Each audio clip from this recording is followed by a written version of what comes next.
In this series, we are trying to translate the teachings of Venerable Waharaka Temple from Helabodhu Piyuma Magazines.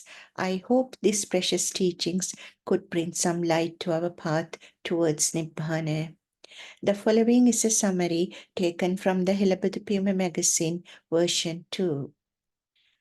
How to know whether the teachings of Buddha has changed today.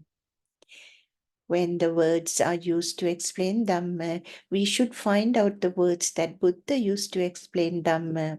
Those who know the Buddha's teachings do not go to seek the Dhamma in the world to compare with the Buddha's teachings. If one does so, he will become confused and make the world confused too.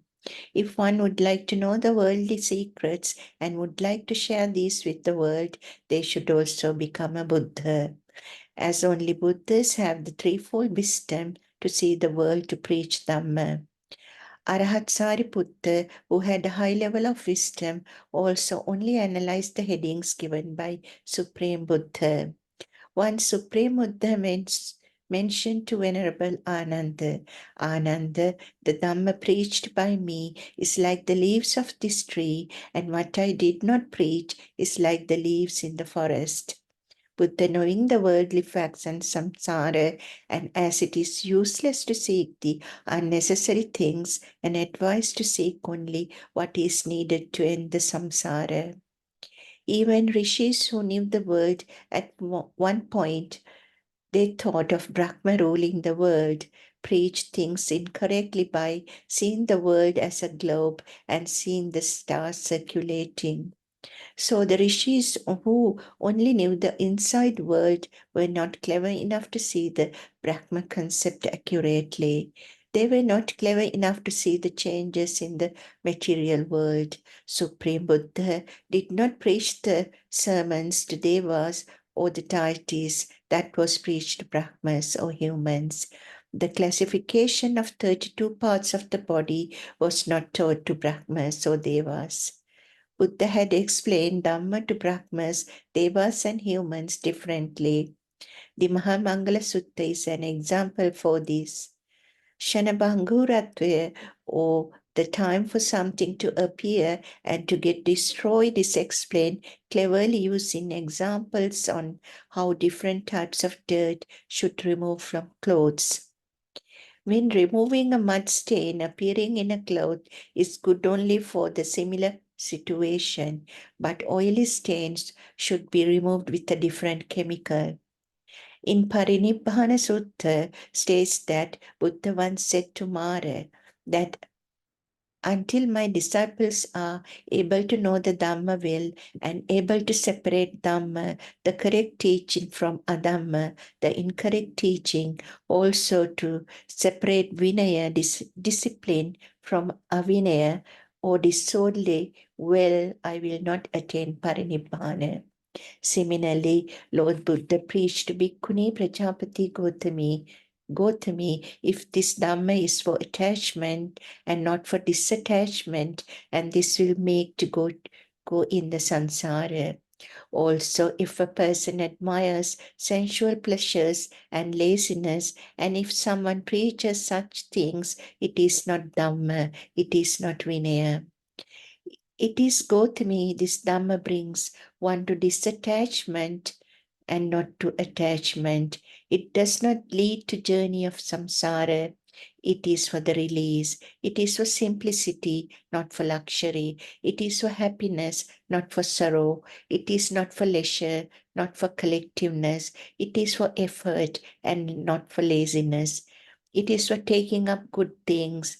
If you hear this Gotami, it is real Dhamma, it is Vinaya, it is the teaching of the Buddha. Anguttara Nikaya 5, page 234, Gotami Vada Sutta. If anyone goes to define Buddha's words in any other way except this method, they would not see the results or will not see the path to end samsara. We need to find Dhamma and Vinaya, and the method has been preached by Supreme Buddha. There is another example to explain the Buddha's teachings. When Buddha was living at Jethavanarama, a beggar who was living closer to Jethavanarama became a monk. Before becoming a monk, he thought, if I won't be able to fulfill this situation, I will take my clothes and go to former begging. So he hid the old clothes in a tree hole and started the new life, but thinking that this life is difficult and went to see the clothes in the hiding place, but changed his mind and returned to the temple. So he time to time went to check his clothes whether these are still safely protected. One day he noticed the old clothes were torn out, smelling and disgusting, and seeing this and thought that the decaying things can happen due to unwanted collecting, and what is decaying also brings sorrow. So at that moment, he realized the unsatisfactoriness, suffering, and essenceless of the worldly things and became enlightened. So after realization of Dhamma, he thought these clothes will not give me sorrow after today, and threw the clothes to a nearby river and walked back as an arhat. When he went back to the temple, other monks asked, "Where did you go?" He replied, "I went to see my teacher." They said, "We too go to that forest. Who is the teacher you are going to see every day?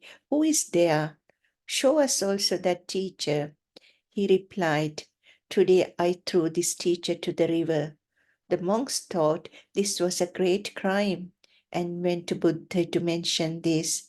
Then Buddha, who saw what happened through wisdom, and replied, "It is a true story, and my son will not go to see that teacher again, as he is now an arhat."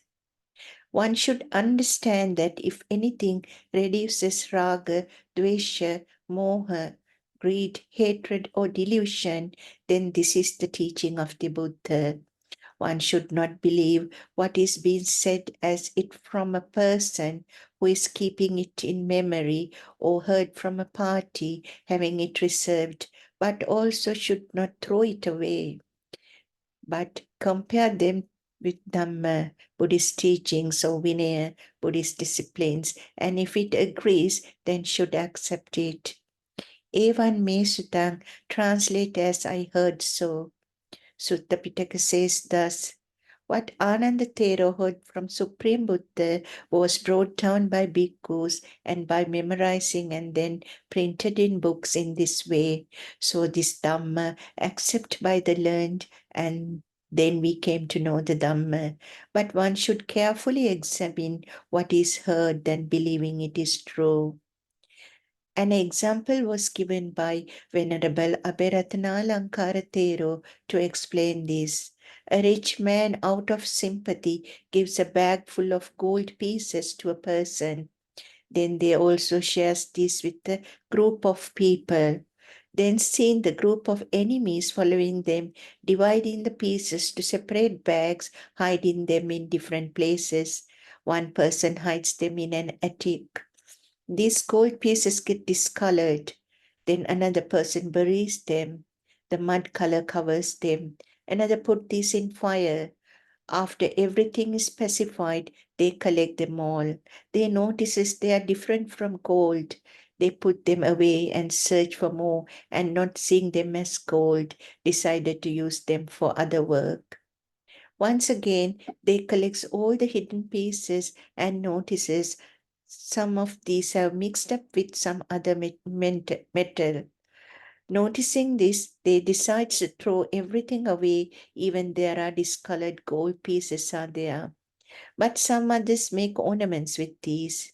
They took use of it, but without asking anybody or checking with the gold maker. They do this according to their own ideas. This is an example for what happened to Supreme Buddha's teachings as well. Some of the teachings have been changed, amended, or misinterpreted. Once, when Supreme Buddha visited a village, the villagers said there were different types of yogis visiting them to preach. They said, when we meet a new yogi, we explains what we heard from the previous yogi, and then they says that what we heard previously was not correct and preach something different. So how could we know which is correct and which is wrong? Then Supreme Buddha questioned them and asked them to answer with reasons and how they feel. Do you like if somebody destroys you? No, Buddha, we don't like. If they torture you, do you like? No, Buddha, we don't like. So if they are tortured or killed, do they like it? No, Buddha. Why don't they like it? When they were tortured. So anything you don't like, the others also similarly don't like these killing, stealing, misconduct, telling lies, etc. After saying this, Buddha asked, "What do you think about this teaching?" A very obedient person replied, "Oh Buddha, you yourself are teacher. You preach what we can understand, and we are going to accept you as our teacher." Kalama Sutta, page 336.